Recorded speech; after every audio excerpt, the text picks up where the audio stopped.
Good afternoon. One person's been rushed to hospital after an early morning shooting in North York. It happened in the Jane and Steeles area just after midnight. Investigators updating the media within the past hour. CTV's John Musselman joins us from 31 Division with the latest. What have you learned, John? Well, Michelle, we've learned that the victim here remains in critical condition, and police continue to investigate what happened here. We'll show you some video from early this morning. This happened around 12:30 near Shoreham Drive and Shoreham Court. This is near Jane and Steeles. The information we have, police responding to a call on gunshots. When they arrived, they found a man in his 20s who had been injured. He was rushed to a trauma center, and again, we're told that he is in life-threatening condition. So right now, police are trying to determine who are the suspects involved here, who are the gunmen. They're also appealing to the neighborhood for any information, any surveillance camera video, doorbell viz, anything they can get to help piece this together. Here's what we heard from police just a short time ago. At approximately 12:25 a.m. on today's morning, officers responded to reports of a shooting in the area of Shoreham Court and Shoreham Drive. When officers arrived, they located a male in his 20s suffering from multiple gunshot wounds. The victim was transported to hospital by emergency run, and I can tell you he is currently listed in life-threatening condition. More police officers in the area for the foreseeable future. And that really is to reassure the community, is speak to any of the residents to see if anybody saw anything and to answer questions. Now, the Gun and Gangs Task Force will also be involved in this investigation. We're also told police will be canvassing in the neighborhood today to try to solicit any information they can. Anyone with information about this shooting is asked to call Crime Stoppers or police at 31 Division.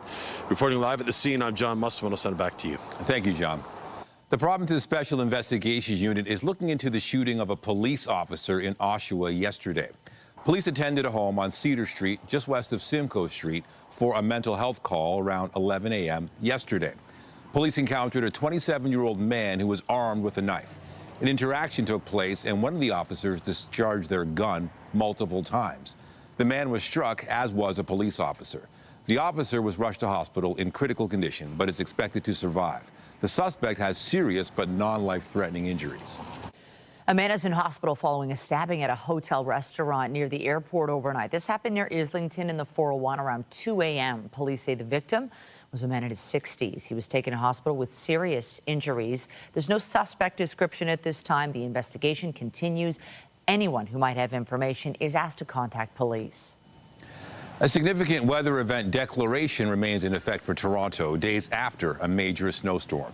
The city says plowing and salting are now complete, with crews continuing to respond to 311 calls for areas that require more attention. Parking restrictions remain in effect on snow routes, and fines of up to $500 can be issued for those who don't comply. And two warming centers at Jimmy Simpson Recreation Center and Cecil Community Center will reopen at 5 p.m. today because of extreme cold temperatures. The 5 other sites remain open for those who might need a warm place to spend the night. These sites will remain open when temperatures dip below -5. Meanwhile, the OPP are investigating after a salt truck struck a bridge on the southbound 427. Police say the truck hit the Bloor Street overpass with its bed up around 3:30 a.m. The MTO says salt was spilled onto the road and cleanup efforts are ongoing. 2 right lanes on the southbound 427 collectors were closed south of Burnhamthorpe, but that area has now reopened, and fortunately the driver was not injured. And certainly road salt has been a must this month. We've had plenty of wintry weather with more to come, but the folks at Nathan Phillips Square taking advantage of it. Most days there's always people on that ice, and hopefully they've bundled up because it is very cold out there. There's a wind chill in the mix, some flurries as well. Let's bring in Lindsay Morrison with all the details. Lindsay. Yeah, Michelle, the cold is one part of the weather story this week. The snow and blowing snow conditions, another part of the weather story yet again. Here's a look at our current satellite and radar. And while we have seen some snow around the GTA, I just want to pay special attention to Niagara. Niagara region right now, where it has been particularly not great this morning. Whiteout conditions around areas like Welland, Fort Erie, over towards St. Catharines and Niagara Falls. Now seeing some improvement as that squall line drifts a little bit further to the south. However, snow squall warnings remain in effect, orange level. And see this area in purple. This is a little more rare, a little unusual. There is a blizzard warning in place for areas well west of the GTA. But if you have any travel plans today across Ontario, you need to be aware of that. Winds today coming out of the west and southwest for the most part, already gusting to near 60 kilometers per hour in many communities. And those winds could strengthen further in areas throughout the day today. Not only is that resulting in poor visibility, but it's giving us those icy wind chills. Feels like minus 14 right now in Toronto. We've reached our forecast daytime high for the day. Things get pretty cold as this week goes on. Coming up, we'll talk about some of the lowest temperatures of the season in your 7-day forecast. That's ahead. For now, Michelle, back to you. Oh, goodness. Thank you, Lindsay. Well, questions remain after an issue at a Toronto condo complex yesterday that sent 8 people to hospital. Fire officials say it's all connected to pool cleaning supplies in the condo's maintenance area. CTV's Janice Golding joins us live with the very latest. Janice. Hi, Nathan. Yes, we're live right now outside a North York condo complex where a number of people had to be taken to hospital yesterday afternoon after an incident with some chemicals. Now, fire officials tell us that it was just after 5 p.m. yesterday afternoon when they started receiving calls about a noxious odor permeating the building. When fire officials arrived, they say they found there'd been an issue with some pool cleaning supplies in the pool maintenance area. When they realized the fumes were wafting through the building and not just restricted to the pool area, the lobby was evacuated and residents were told to shelter in place. In all, 30 people were evacuated. Toronto paramedics saying they assessed 13 people at the scene, with 8 people being taken to hospital for further observation.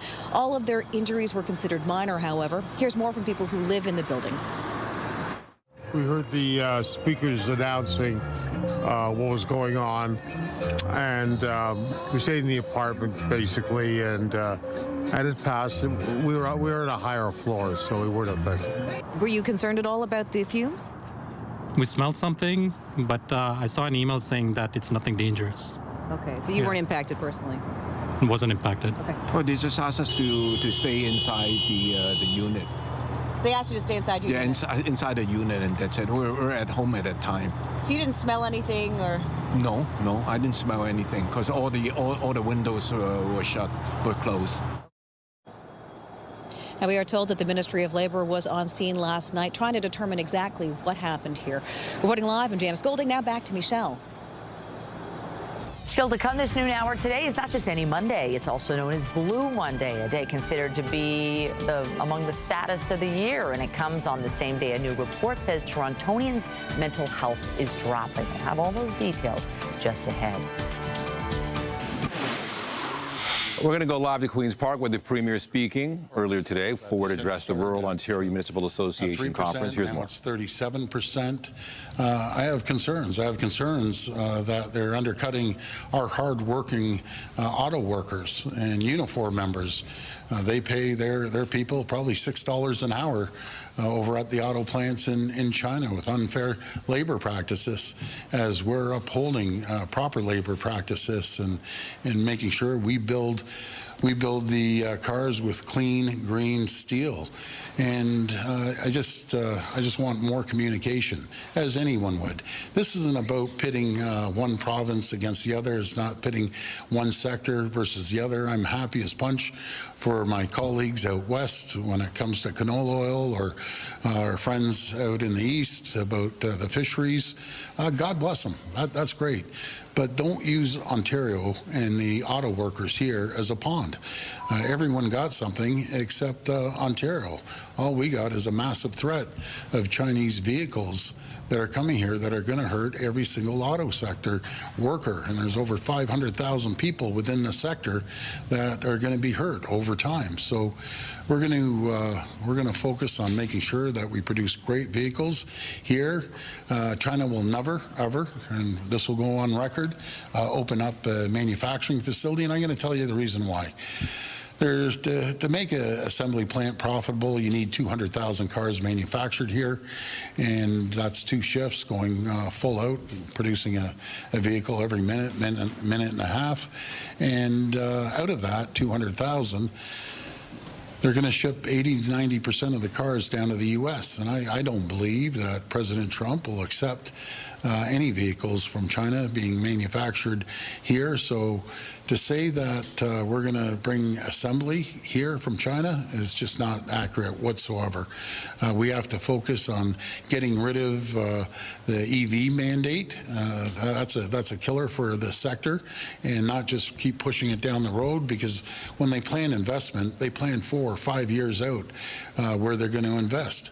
I'm going to continue working collaboratively with the Prime Minister and all the other premiers. When we get together up in Ottawa, we'll have an honest discussion and find out what we're going to do as a country, as a province, to make sure that our manufacturing, especially in the auto sector, stays strong right across the board. So that's my, that's what I'm saying about the EV sector. I've had an opportunity to speak to the auto sector themselves. They're not happy, to say the least, and we're going to continue working alongside our partners in the auto sectors and especially Unifor. So we're gonna come out of this all right. Have you spoken with the Prime Minister about this? No, So he has not texted me. Is there a plan to speak with him? I mean, you've worked closely with him on other initiatives. Yeah, I look forward to speaking to him. I think he knows how I feel. It's all about communication. It's all about partnership, and we have to move at a much quicker speed. I think they went out of the gate going really well, and then it kind of slowed down now. So let's get back at making sure that we have approvals for our critical minerals, our manufacturing sectors, reducing the burden of taxation, making ourselves the most competitive jurisdiction in the entire world to attract companies from all over the world. We attracted over $28 billion of investment, creating 56,000 jobs last year alone, but it's a competitive market, and we have to cut the red tape and the regulations. Our strengths are many. No matter if it's the manufacturing sector, life science sector, banking sector. Obviously, when I say manufacturing, it goes right across the board, including the auto sector. So we have to make sure we create that environment and conditions for companies to continue. Premier, what evidence do you have that these Chinese EVs would spy on Ontarians or listen to their phone calls? What are you basing that on? Well, it's very simple. When the Prime Minister and his team are over there, they use burner phones.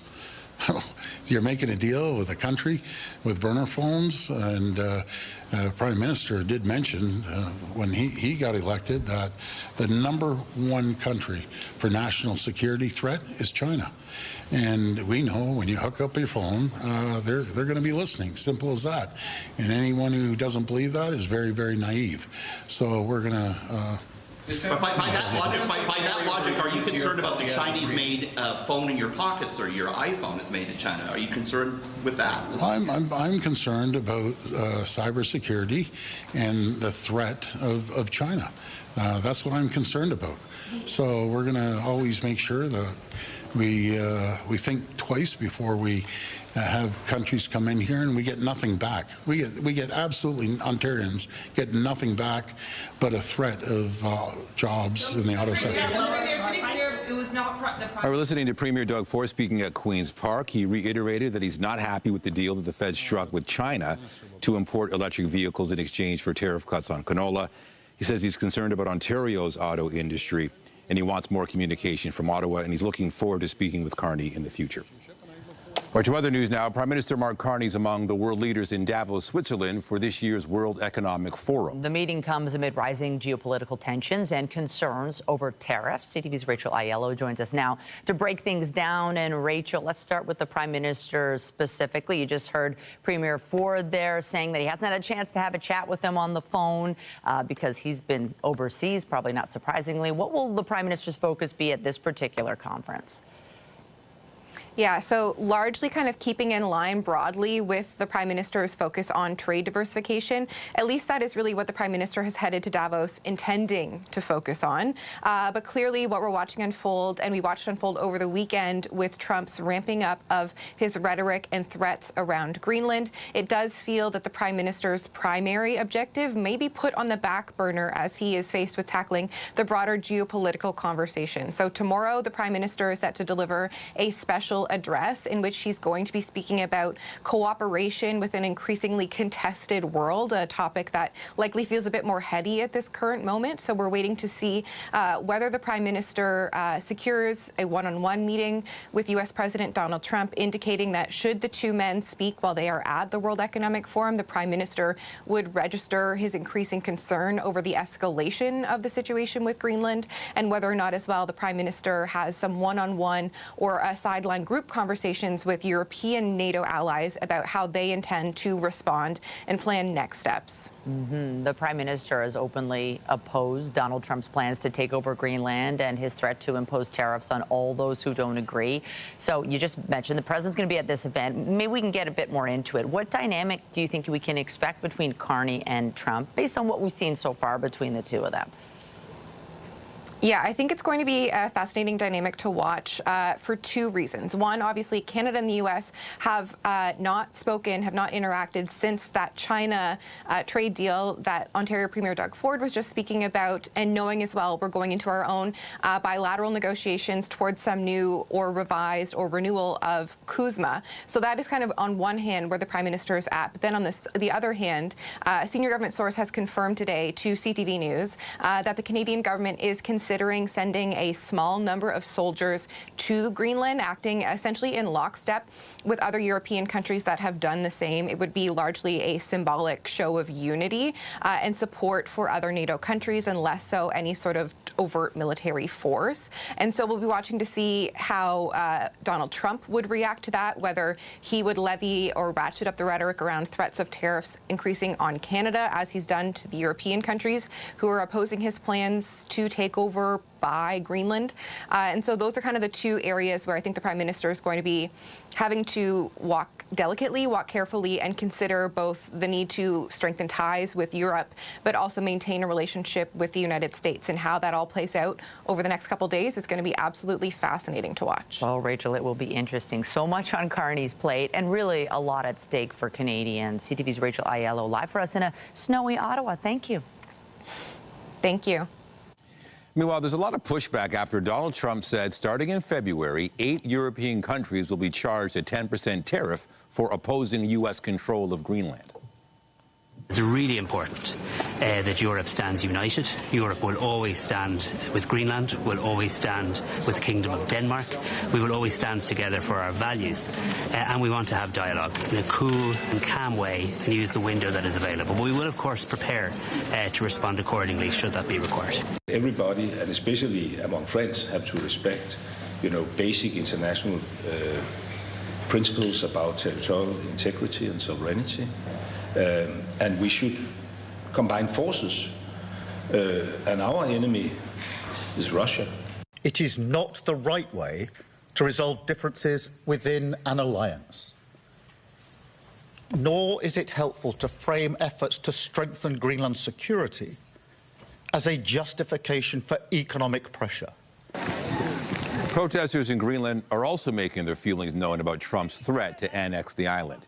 The U.S. president says for 30 years, NATO's been telling Denmark it needs to get the Russian threat away from Greenland. But Denmark has been unable to do anything about it. Russia says its president has been invited to join Trump's Board of Peace for Gaza. The Kremlin says Vladimir Putin is reviewing the invitation to join the committee that will oversee the reconstruction of the territory. The U.S. president has sent several other invitations to join this board, including to Prime Minister Mark Carney. Sources tell Reuters that Israel has also been asked. It was not immediately clear if the invitation has been accepted. In Spain, police have confirmed at least 39 people were killed in a train crash yesterday.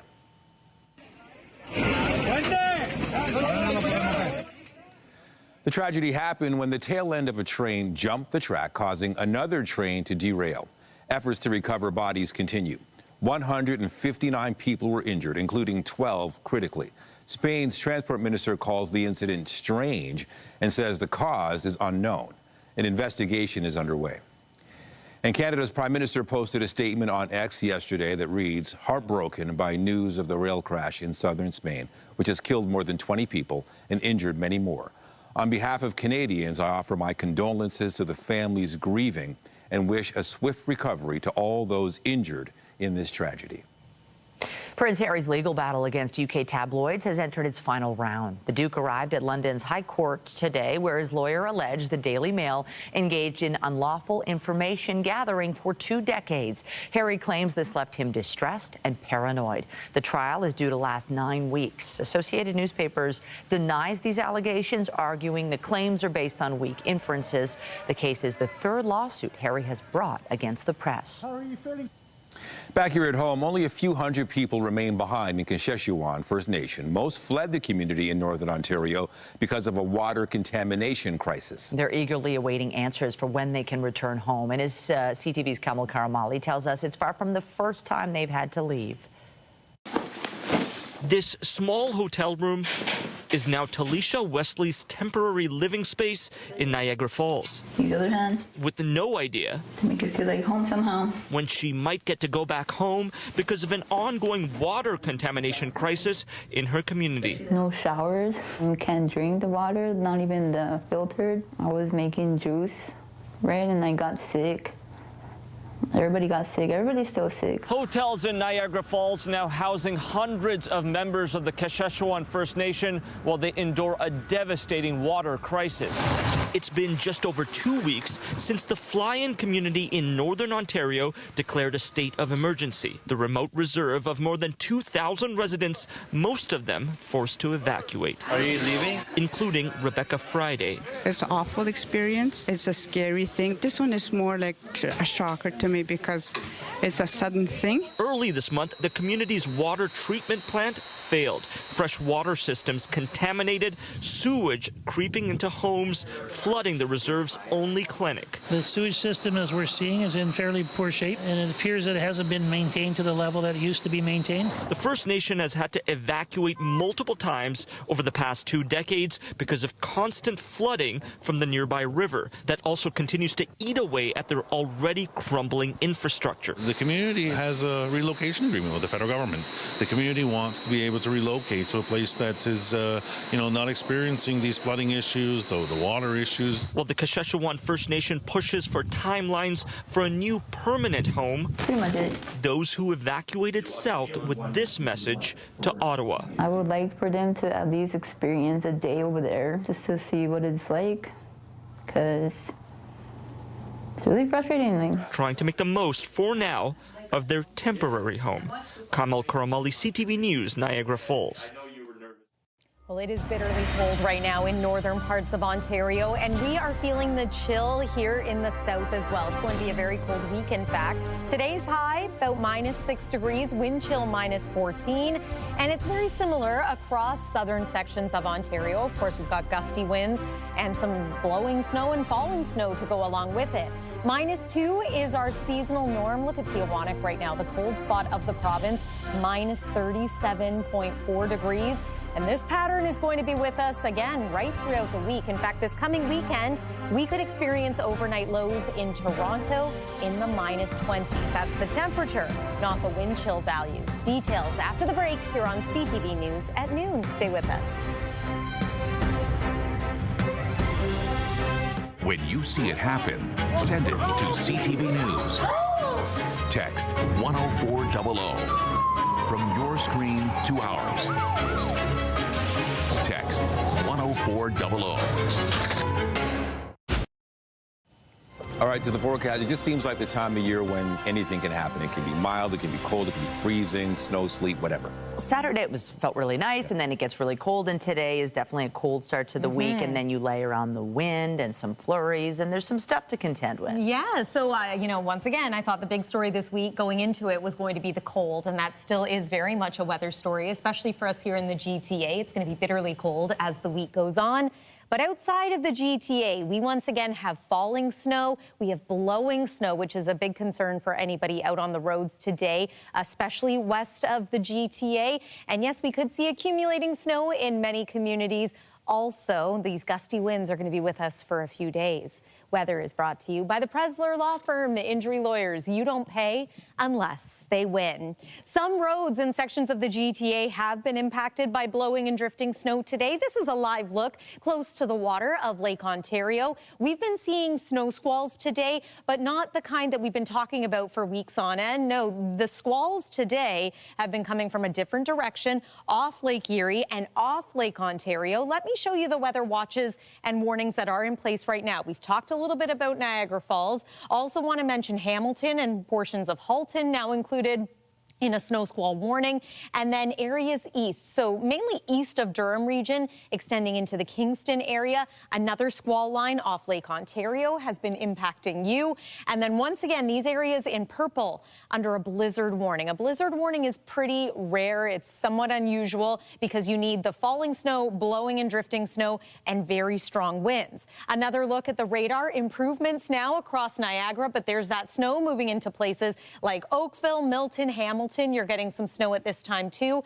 And then, yes, there's falling snow for areas to the east of Lake Huron. Huron County, Perth County, Grey and Bruce. These are the communities at risk of experiencing blizzard-like conditions today. Already road closures in some areas, including Highway 402, portions of the Highway 401 toward London, and then Highway 21 right along that shoreline of Lake Huron. Probably a road you don't want to be on today. Winds out of the west for the most part, going to be quite strong really through the next couple of days here before we see a slight change in wind direction for Wednesday. Look how strong those winds continue to be. That change in wind direction does bump up our temperature a little bit. Here's a look at some of the snowfall accumulation that we're expecting. Of course, higher amounts for the snow belts, maybe a centimeter or two over the next day or so here in Toronto. But then Wednesday, we're getting back into periods of snow, so maybe another 2 to 5 centimeters for us here locally. And not only that, but again, it's going to be cold throughout the week. So there's the forecast radar and those squalls. Here's the disturbance that could bring us a little more in the way of measurable snow beginning Wednesday morning and continuing through a good portion of the day. Still keeping an eye on maybe Thursday for another round of snow. Let's talk about the cold. I mean, you can see it right there across northern parts of Ontario. Overnight tonight in Toronto, minus 15 degrees for the low. Wind chill near minus 26. Let's talk about tomorrow, minus 9 for the high. Hopefully some sun in many areas. That would be nice because, yeah, this is a bitterly cold day. Many communities remaining in minus double-digit territory. And then not a lot of warmth this week. Wednesday looks like the mildest day at minus 3, at least back to seasonal. And then into the weekend, look at these lows, Friday and Saturday especially, lows of near minus 20 and minus 21 degrees. That's the forecast for now. Michelle, over to you. Thank you, Lindsay. Well, doctors in the country's World Cup host cities say they are concerned an already strained healthcare system could buckle if a sudden surge slams emergency departments during the games. Dr. Catherine Varner, an emergency medicine physician in Toronto, wrote an editorial in the Canadian Medical Association Journal. It raises concerns about vulnerabilities in the system, which she says need to be addressed before soccer fans set foot in Toronto and Vancouver in June. Public health officials are anticipating health risks and have wastewater surveillance systems set up to detect infectious disease outbreaks during and after the games. A new study finds the mental health of Torontonians appears to be dropping.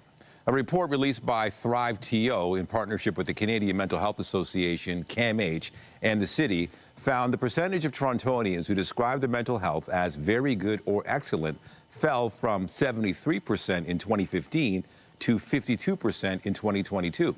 Some experts describe the drop as unprecedented.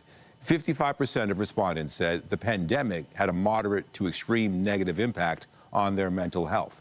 Meanwhile, nearly half said they feel depressed about the future because of climate change. And regardless of where you live, if you're feeling a little down and out today, chances are you're not alone. Today is known as Blue Monday. There's no hard science behind the day, which was thought up back in 2005. A professor determined the third Monday in January was the saddest day of the year because of the weather, holiday bills coming in, and failing New Year's resolutions. If you're battling the winter blues, health professionals suggest supporting your overall wellness by being more active and social. They advise those who are really struggling to reach out to their family doctor or a counseling program. More news in a moment after this short break.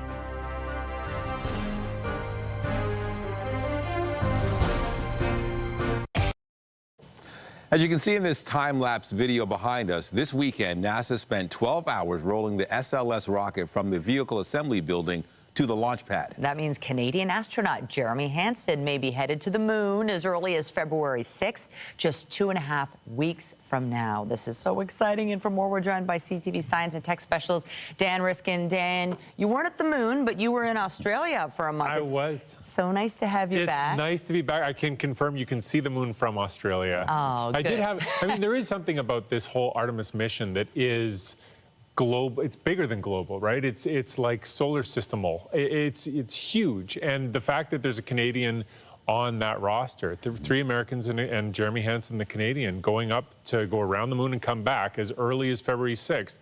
I mean, that is a really, really big deal. That's going to be something to remember. What's the likelihood? So now we're in this waiting pattern, and it's got to be a process to decide, okay, when is the day they actually go? So if everything goes perfectly, they take off February 6th. But last time they moved the rocket out and did a launch for Artemis 1, which was the one where nobody was on board and it just went around the moon by itself, they got it out to the launch pad, and then there was a hurricane, and there were some problems with helium leaks, and so they had to put it back into the garage, and they had to move it back and forth a bunch of times.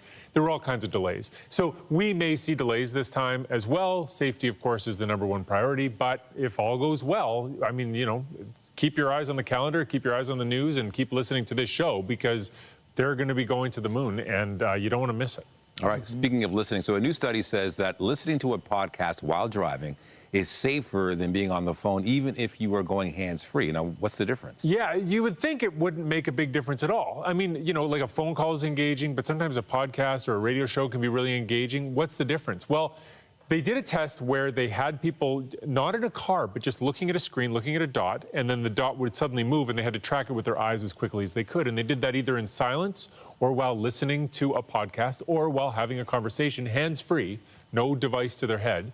And what you find is that if you're listening to a podcast versus silence, your reaction time is the same. It's very fast. But if you're in a conversation with somebody, you're a little slower to move your eyes off the place where that dot disappeared from, and you're a little less accurate about finding that dot again where it moved. Now, it's finding a dot on a screen, but this is sort of supportive of what other studies have shown, which is that the likelihood of an accident is about 4 times higher if you're on the phone compared to when you're not. But the good news here is, if you're listening to your podcast or listening to the radio, you're not experiencing the same level of risk as if you're in a conversation. Good to hear. So I guess you're maybe not engaged where you don't have to speak or respond. It's just a different part of the brain. There's crossover between the part of your brain that does stuff and the part of your brain that engages in a conversation that apparently is separate from the part of your brain that can listen passively to other conversations.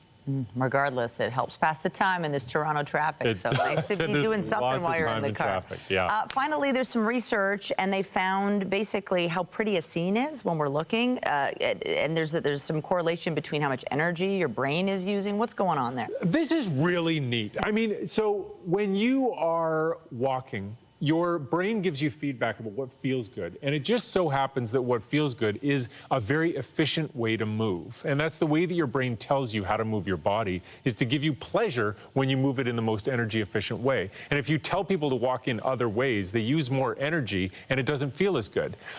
When you're looking at an image that looks aesthetically pleasing, this new study shows it's kind of the same thing happens. Your brain uses less energy. And so it's like your brain is telling you, this is what I like to look at. These are the kinds of scenes that you should be enjoying. And it turns out that what looks pretty to us often correlates with what is quite safe. So for example, if you're up on a cliff looking at a big vista, you can see anybody who's approaching. Nobody's hiding around the corner because there is no corner. If you're watching, Stranger Things and you're looking into some dark pit and there's some kind of noodling thing there, It's not as pretty to look at, and it's also a little bit dangerous and scary. This shows that your brain uses more energy when it's looking at those scary things. So your brain is giving you feedback about what you like based on how much energy you use. And where to take a good, nice walk. Yeah. Yeah. Yeah, well, it really comes back to the fact that nature and the aesthetics of seeing beautiful things is just so good for your health, and it actually helps you just use less energy with your brain, take a load off. Another great fact. All right, CTV Science and Tech Specialist Dan Riskin, welcome back once again. Thank you. Nice chat. Welcome back to the snow.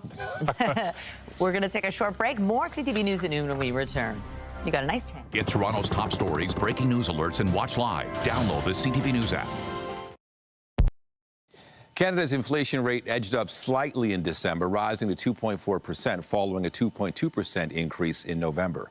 Stats Canada says the year-over-year acceleration across all items in the Consumer Price Index was driven by the removal of the GST-HST tax break that had been in effect the year before. Grocery prices rose 5%, with coffee and frozen beef rising the fastest. 30% and nearly 17% respectively. Gas prices fell nearly 14% in December. Some Canadians may be waiting to see when they could get behind the wheel of a new Chinese electric vehicle after Canada signed a trade deal with China. Prime Minister Mark Carney calling it an opportunity for Ontario and auto workers, but some, including the Premier of Ontario, as we heard when he spoke earlier, fear this technology could bring risk. CTV's Natalie Van Roy has the latest on that.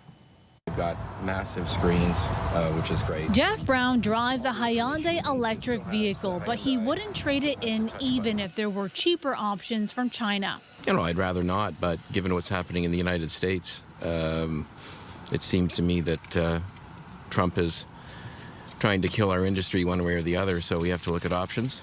And they're a good option. I've been in other countries, and they have Chinese EVs, and they seem to be functioning well there. Canada and China signed a deal on Friday. A senior government source told CTV News that 49,000 Chinese electric vehicles will be allowed to enter Canada at a reduced tariff rate of 6.1% starting March 1st. This is an opportunity for Ontario. It's an opportunity for Ontario workers, opportunity for Canada, done in a controlled way. But experts are raising concerns about data. We know that modern vehicles, especially electric vehicles, are essentially rolling computers. And so they are collecting massive amounts of data as we drive them. There are questions around where that data is going and who has access to it. China is a country that doesn't subscribe to the same rules of cybersecurity, of intellectual property, of copyright, and is often the case. They will install backdoors in systems that allow them to siphon off information. Brown says data security is also his primary concern. That's my principal concern. While the vehicles may be cheaper, there are also concerns that allowing Chinese EVs into Canada could have an impact on the domestic market. Clear focus on competition, but also what's the business model that's going to be taking place. Auto dealers, they represent more than 160,000 jobs in Canada. Natalie Van Roy, CTV News. Air Transat is planning to introduce a new loyalty program for the second half of this year. The airline has not offered any details yet, but says the collaboration with Desjardins Group and Visa will offer travelers exclusive benefits and an improved experience through a simple and flexible approach. The company insists it will also create value for Transat and its investors. In sports, it didn't take long for the Buffalo Bills to make a major change following Saturday's loss. The Bills have fired head coach Sean McDermott. The move comes after Buffalo's season ended with a 33-30 overtime loss to Denver Saturday. McDermott went 98-50 in the regular season in his 9 years with the Bills and 8-8 in the playoffs. Reports say GM Brandon Beane will be retained and the search for a new coach begins. It's been a rough start for Canadians at the Australian Open. Yes, he's definitely stretching out the left hamstring there, but these moments look Felix Auger-Aliassime retired in the fourth set of his opening match. The 25-year-old says he wasn't able to continue, adding that he's never dealt with cramping. So earlier in a tournament, Marina Stekuzic also dealt with severe cramping in the final set of her first-round match, collapsing after a point before leaving the court in a wheelchair. Things were better for the two other Canadians as Victoria Mboko and Denis Shapovalov won their opening matches in straight sets. In sports, the Raptors kicked off a 5-game road swing last night against the Lakers. Come on, that's not a foul. Darko just got teed up. Head coach Darko Rajakovic once again unhappy with the officiating. After a strong first quarter, the Raptors couldn't get anything going offensively. The team was held to just 39 points in the second half, falling 110-93. The Raptors continue their road trip tomorrow against the Warriors. Canada was aiming for another gold medal, taking on the United States in the Under-18 Women's World Hockey Championship Finals. Final seconds here. Averill, their captain. Well, my goodness, for the United States, a team that never trailed, never tied, a perfect gold in 2026. Alas, it wasn't meant to be for Canada, as they would fall just short in the gold medal game, losing 2-0 to the U.S. Canada went 3-0 in the preliminary round, beating Switzerland, Hungary, and Sweden. They continued their run, beating Finland 12-0 in the quarterfinals and knocked off Czechia 8-1 in the semis. The Leafs begin a 5-game homestand tonight against the Wild. Stanley tracking him. Robertson back across, scores! The Leafs are coming off an overtime win against the Jets Saturday and have picked up at least a point in 9 of their last 10 games. The team is 1 point behind the Sabres for the second wild-card spot. Puck drop tonight is just after 7:30. A Las Vegas-style sphere is heading to the Washington, D.C. area. The venue will be built at National Harbor in Prince George's County, overlooking the Potomac River. This new sphere would have an exterior light display, but only about 6,000 seats. Officials say it could help replace lost entertainment venues in the area, but state lawmakers still need to sign off on the project before it can move forward. Still to come this noon hour, it is a new musical about a girl who ages rapidly, and it stars Canadian icon Louise Pitre. Will take you behind the scenes of a new production of Kimberly Akimbo that opened last night. Right after this short break, stay with us.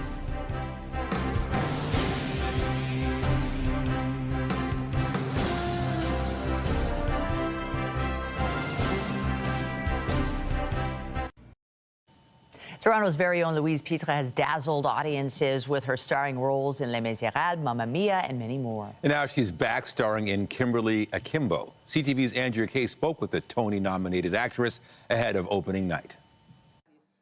Oh, my goodness. Here sits 2 actresses playing the roles of mother and daughter in the Canadian premiere of the Broadway musical Kimberly Akimbo.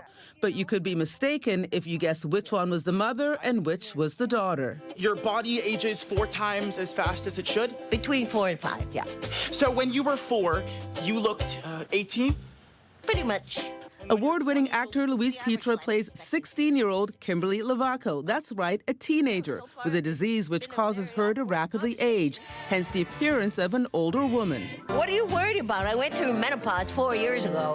When it comes to acting, Pitre says age is just a number. It's so funny to me, but I would have to say that I don't have to go very far at all.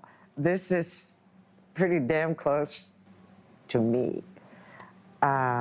Because inside, I may look like this, but inside, I think I forget what age I am, and I do feel a real kinship to this character. She hadn't heard of Kimberly Akimbo when the show first opened in 2022.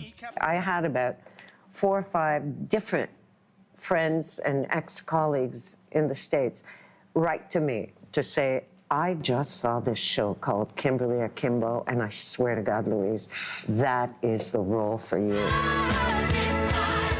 Playing her mother, Patty Lavaco, is Tess Benger. And while she has a long list of credits to her name, she wasn't sure she was ready to take on the role. Imposter syndrome is just so real when it comes to being a human, but when it comes to being an artist, it happens all the time. And I think there was definitely a part of me that knew when I asked about it that I could do it. And she is. She calls the play life-affirming and bittersweet. I forget that I look like this. And it's a wonderful, magical thing. And then, of course, yes, it comes back to me. And it's a sad yet uplifting thing at the same time. That's what this show is for me. It makes me aware of where I am in my life, how much time has passed, yet this youth, uplifting, positive, hey man, you don't get a second time around on this earth, so bloody well enjoy the ride. Kimberly Akimbo is on stage now at the CAA Theatre at 651 Yonge Street.